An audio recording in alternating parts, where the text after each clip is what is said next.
Smoking on that Bill Haney back. Guys, I don't know what I'm more mad at. The hate comments I'm getting now about my Ryan Garcia Devin Haney prediction video now that I was absolutely clowned, or that referee that was put in charge of the fight. I'm gonna get into that in just a little bit, guys, because I do not understand this referee, but we're gonna talk about this because Ryan Garcia Devin Haney just took place, and Ryan Garcia won. I can't believe I would have never expected me to say these words. I was a big fan of this fight. I've been wanting this fight since 2019, and I never dreamed that Ryan Garcia would be able to beat Devin Haney, even if Ryan Garcia seemed to be at 100%.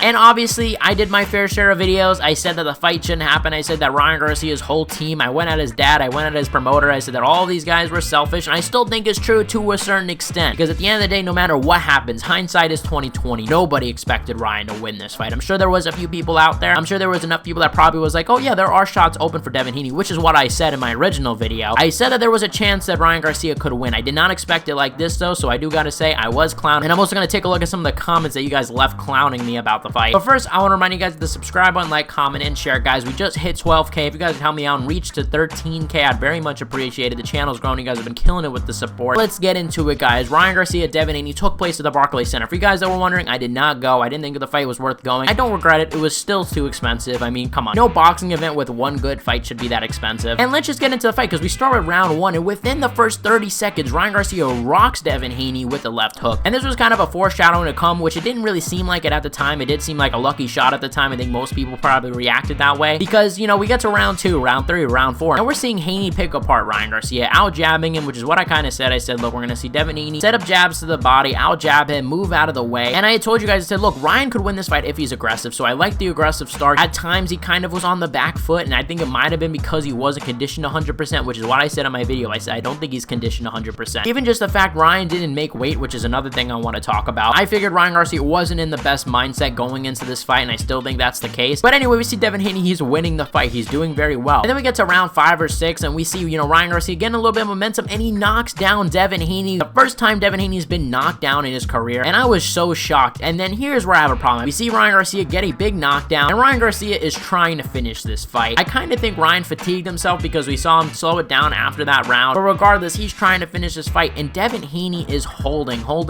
and he held even worse later in the round. At one point, you know, they're clinching Devin Haney and Ryan Garcia, and they break. The referee does say to break, and Ryan Garcia throws a right hand, and the referee takes a point. I don't mind that decision whatsoever, but I do have a problem with the decision because keep that same energy, and we're going to talk about that in a little bit because it does happen a little bit later in the round. And like I said, I think Ryan Garcia really thought the fight was over. He was really trying to punch himself out, and he did at the end of that round. I felt like he took a couple rounds off. He kind of fought like Anthony Joshua used to fight, you know what I mean? Be a little aggressive, take a couple rounds off, be aggressive again. And it's a little bit strange because obviously he's a lighter weight, and I suspect he has better cardio, but you're not going to have better cardio when you're not training 100%. Anyway, then we see Devin Haney, he's getting some success. It kind of seems like, oh, you know, this is going to be kind of a story where, oh, Ryan Garcia did pretty good, better than what people expected, but Devin Haney ultimately won. That's what I was expecting. Then we see Ryan Garcia once again knock him down in the 10th round, knock him down in the 11th round. I thought Ryan Garcia won that 12th round. I know some people gave it to Devin Haney. I got to rewatch it, to be honest. It was pretty close, but I did think that Ryan Garcia edged it. And I got to say, guys, this referee, this is why I'm pissed at the referee, all right? We see him get a knockdown. I believe it was 10th or 11th round. And Devin Haney, he is holding for dear life. This is boxing, guys. You cannot hold for that long. I get clinching for a little bit, but the referee was saying break, break, break. And even you can see Ryan Garcia getting frustrated because Devin Haney's not letting go. And that's what I'm trying to say. Keep that same energy. When the referee says break, you have to break. Listen to the referee and respect the referee. I get a punch is a little bit more detrimental than obviously holding on, but at the same time, when you've knocked a guy down, when he's clearly hurt and he is holding on, not listening to the referee, I think that deserves a point taken. At that point, you are hurting Ryan's chances of winning that fight. Ryan Garcia could have very well finished that fight, I think, if Devin Haney wasn't holding on so much, because Haney was hurt that whole round. It seemed like Haney was just on wobbly legs, and credit to Devin Haney, he had good head movement, and that's always what he has. However, I did mention to you guys, that right hand is down, and I told you guys in the video, I think the shot here is jab, left hook. I said jab below,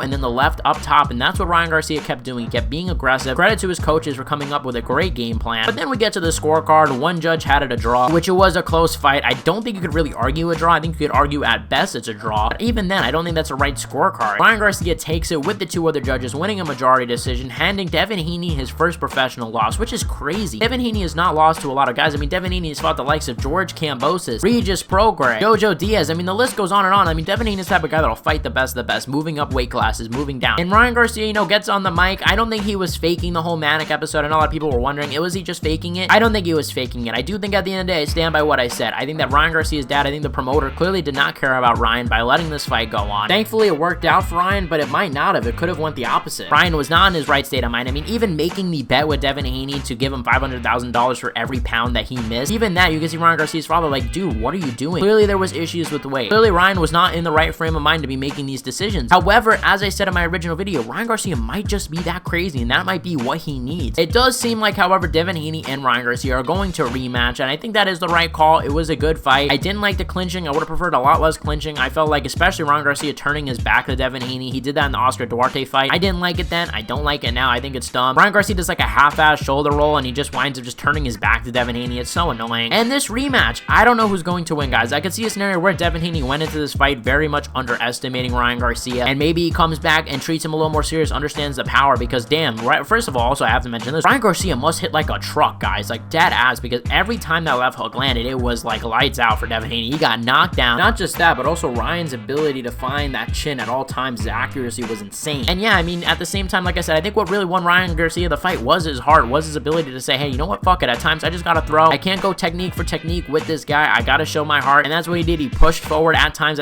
he was on the back foot, and I felt like those were moments that Devin Haney was definitely doing very much better. But I think both guys had some good moments in this fight, and especially because Ryan Garcia did not end up winning the title because, as I mentioned, he missed weight, which I did not care for. Ryan Garcia basically openly admitted to cheating, like, so why would I cut weight when I would have an advantage if I didn't cut the weight? Hey, it's because Devin Haney also has to cut that weight. Like, the thing here, guys, is for some of you guys maybe that are not as familiar, the problem here isn't the fact that Ryan Garcia is 3 pounds heavier. I don't really care about that. It doesn't really matter at the end of the day. What really matters, though, is cutting those 3 pounds is going to deplete Ryan Garcia, and that's what Devin Haney had to do. He depleted himself to get to that weight, and Ryan Garcia not doing that, that is getting an advantage. It even affects the brain fluid you have, so you can easily get knocked out. Honestly, it was just a cheeky move from Ryan Garcia. I felt like it wasn't cool. Cut the weight, respect the sport, respect the opponent, respect your word as a man, and he should have cut the weight. He didn't even look depleted. It wasn't a situation where he missed weight and he tried. And guys, I gotta say, though, another thing that's interesting is if Ryan Garcia does beat Devin Haney, where does Gervonta Davis fall in all this? Because yes, Gervonta Davis did beat Ryan Garcia last year, but Ryan Garcia was extremely depleted in that fight. That was a fight that he actually cut weight for, where he had a rehydration clause. And will Gervonta Davis risk it and say, hey, fuck it, let's have a real fight? I saw this tweet and wanted to give it a shout out. You can see the comparison between Ryan Garcia during the Tank fight and this fight, and you can see a massive difference. Ryan Garcia, this is just fact, he was depleted in that Gervonta Davis fight. How would he look like at 100%? And I think that's what this fight brings. If Ryan Garcia beats Devin Haney in a rematch, he has so much leverage over Gervonta Davis that he doesn't have to do the rehydration clause. As Ryan Garcia said in the past, he said, I'm not getting played like that again, and I think that's a smart move. Also, apparently Ryan Garcia says that he broke Devin Haney's jaw, and I will say Devin Haney's jaw does look very swollen, but Devin Haney did deny this and opposed and said nothing was broken and he's okay. So who do you believe? Let me know in the comment section below. A lot of you guys did have some things to say to me. I mean, right away, guys, you guys were already commenting, flaming me. This commenter said, this take aged like shit, time to private this vid. And I'm not gonna private any video, guys. I don't care at the end of the day if I get a prediction right or wrong. They're just fucking predictions. A lot of the time, I do believe that fights are 50-50, even if we don't want to pretend they are. Anybody can knock out anybody, but everybody was saying the same thing, so I'm not exactly embarrassed. This wasn't like a big take, a dumb take I had. All that talk, doubt him now, bum. Nickel. Like, I'm just getting called a bum just for picking against the guy. Like, I'm saying what everyone else was saying. What was the writing on the wall? You didn't have to be Sherlock Holmes to come up with this conclusion. Now, it's easy to fucking say in hindsight, but how was I supposed to know? I did say in my video, guys, I said, look, there is a chance that he is this crazy, and I think that's just what fucking happened. I don't think technique for technique, Ryan Garcia is better, and I don't even think Ryan Garcia would say that. It was the pushing forward. It was having a good game plan, and that is exactly what won Ryan Garcia that fight. But yeah, let me know your guys' thoughts on the fight, guys. I mean, it was a good fight. I'm excited for the rematch. I'm excited what happens after the rematch. Ryan Garcia did win, and I gotta eat my words. Guys, if you guys want to check out my video about Israel Adesanya that did very well, me criticizing him in a recent interview, it is on the screen right now, guys. Please check out the channel. Please hit the subscribe button. You know, we cover MMA, boxing, all combat sports, guys. Make sure the link in the description to join the Discord server, and I'll see you guys in the next one.